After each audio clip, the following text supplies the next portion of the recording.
Thoughts aren't reality, they are mental noise.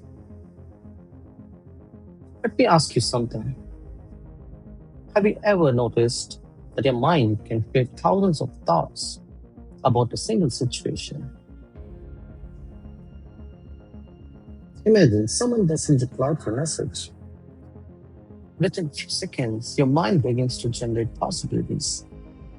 Maybe they are busy, maybe they are upset, maybe I said something wrong, maybe they are ignoring me, maybe something happened, maybe there's no longer interested, maybe. The mind doesn't stop.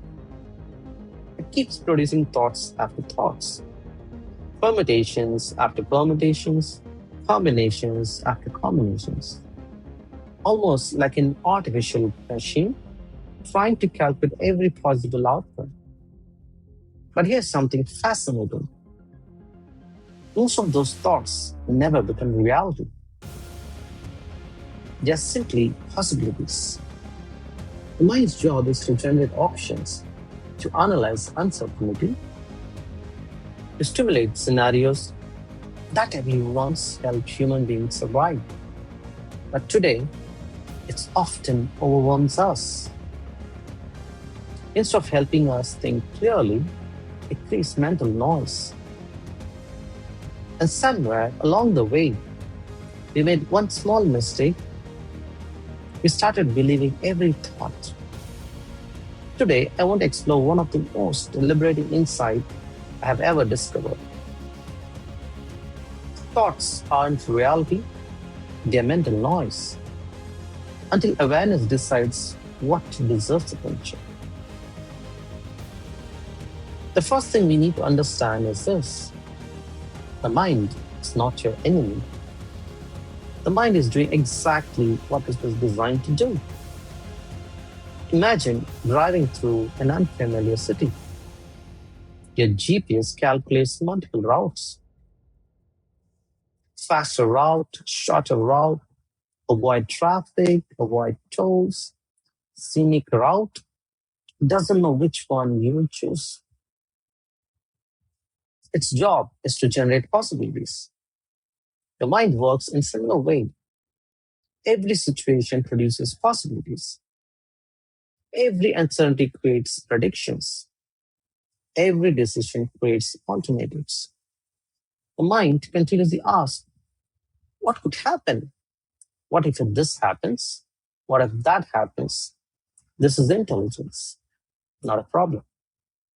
The problem begins when we mistake possibilities for reality. Thousands of years ago, this ability kept us alive. Imagine hearing a sound in forest. The mind quickly generates possibilities. Animals, enemy, danger, wind. The human who imagined danger often survived. The one who ignored possibilities sometimes didn't. So evolution rewarded a mind that constantly scans for problems. The same mind still exists today, only the forest has changed.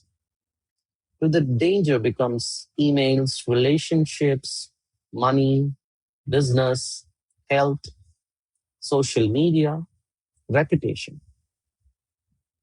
The survival system keeps running, even when there is no danger. So here is where suffering begins. We confuse thinking with truth. Just because a thought appeared doesn't mean it's accurate. Just because the mind imagines something doesn't make it real. The thoughts are events, not facts. The thoughts are interpretations, not reality. The thoughts are possibilities, not certainty. So imagine standing beside a busy highway. Hundreds of cars pass every minute. You don't chase every car, you simply watch them. Thoughts are similar. They pass through awareness. The problem is, instead of watching them, we jump into every possible vehicle. And suddenly, every thought becomes my reality. What happens when we believe every thought? We overthink, we worry, we become anxious. We argue with people who haven't even spoken. We replay conversations that ended days ago. We predict futures that never happen. We suffer from stories more than from reality itself. Many people are living in today's experience. They're living inside tomorrow's imagination or yesterday's memory, and both exist only as thoughts. Notice what happens. One thought appears. What if I fail? The mind answers, if I fail, people will judge me. Then another thought appears. If people judge me, I will lose respect. Then another. If I lose respect, my future is ruined. Within 2 minutes, the mind has created an entire movie. Nothing has happened. Yet the body responds as though it has already has. Heart rate increases, breathing changes, muscles tighten, stress hormones activate. The body believes the story. Even the reality hasn't changed. So this raises an important question. If thought aren't reality, what it is? Reality is what is actually happening. This breath, this movement, this sound, this sensation. Everything else is interpretation. The mind adds meaning, the mind adds story, the mind adds impulsions. Reality simply is. So this is where witnessing changes everything.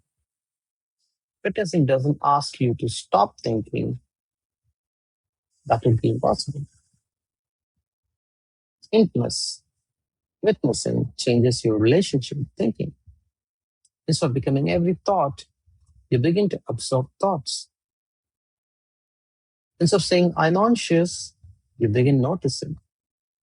An anxious thought has appeared. Instead of saying, I'm failure, you notice a thought about failure is present. This difference is subtle but profound. Awareness creates a space in that clarity appears. Imagine turning on a radio. Many stations are available. A news, music, sport, advertisement. So you don't look at every station. Choose what to listen to. Your mind broadcasts thoughts all day long. Some useful, some creative, some fearful, some repetitive. Witnessing teaches us something simple. You don't have to believe every broadcast. You can observe it, evaluate it, and consciously choose where to place your attention. So thinking is valuable. Planning is valuable. Problem solving is valuable. Creativity is valuable. So witnessing is not against thought. It simply distinguishes between useful thinking and conscious mental noise. Useful thinking solves problem. Mental noise repeats problem. Useful thinking creates clarity. Mental noise creates confusion. Useful thinking ends. Mental noise loops endlessly. Learning to recognize this difference changes the quality of life. Freedom doesn't begin with thought disappears. Freedom begins when thoughts lose their authority. They still come, they still go, but no longer define you. Awareness doesn't become thought. The sun remains present even behind every cloud. So I would like you to try something today for just 5 minutes. Don't stop the thought. Observe them simply. Notice what thought appeared, what emotions followed. Did another thought arrive? Did the story continue? Watch the process. Like watching a cloud move across the sky. No judgment, no suppression, no resistance. Just observation. The simple exercise may teach you more than years of trying to control your mind. Perhaps the goal was never to silence the mind. Perhaps the goal is understanding it. Because the mind isn't broken. It simply generates possibilities. Awareness decides which one deserves attention. And that changes everything. So in this specific challenge, the way you have been relating to your thoughts, I will love you to continue this journey with me. Subscribe for weekly videos on witnessing, awareness, the circle of enlightenment, conscious living. If you ever struggle with overthinking, leave a comment below with one word, witnessing. I'd love to know you are on this journey. And someone in your life is trapped in constant thinking, share this video with them. It may help them discover that they are not their thoughts. Remember, thoughts come and go, awareness remains. Until next time, keep it present.